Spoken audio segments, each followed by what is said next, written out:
Welcome back. Now most corporate actions have some important dates associated with them. Two of these dates are the X date and the record date.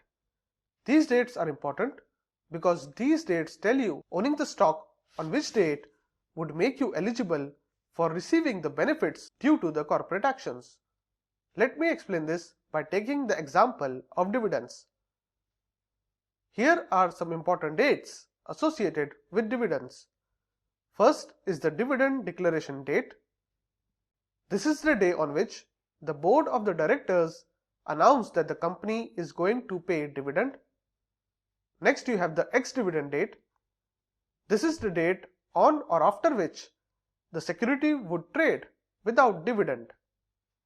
If someone were to buy the security on or after the ex-dividend date, they won't be eligible to receive dividend.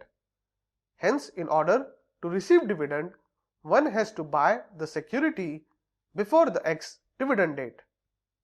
In case of bonus issue, you similarly have an ex-bonus date, which is the date on or after which the investor would not be eligible to receive the bonus.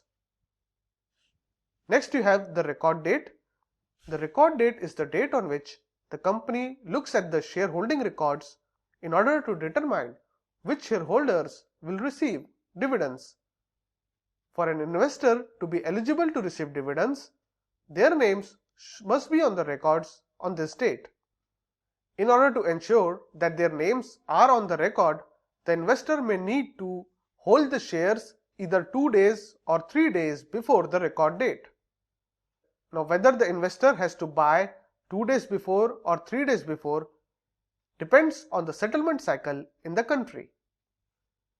Lastly, there is the date of payment of dividend. This is the date by which the company intends to pay out the dividend to those eligible to receive dividends.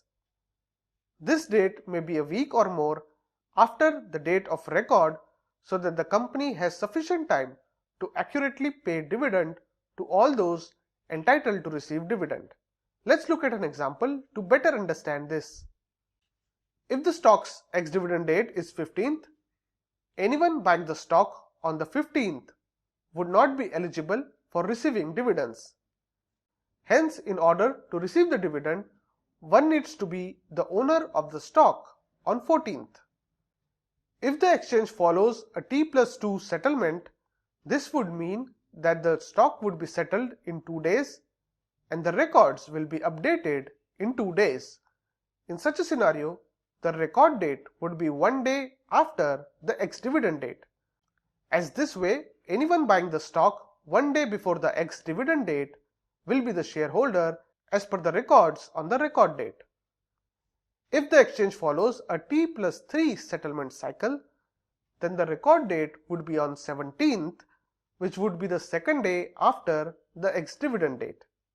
With this, we have covered all the important dates associated with corporate actions, and we have also come to the end of our section on the basic queries with respect to the stock market.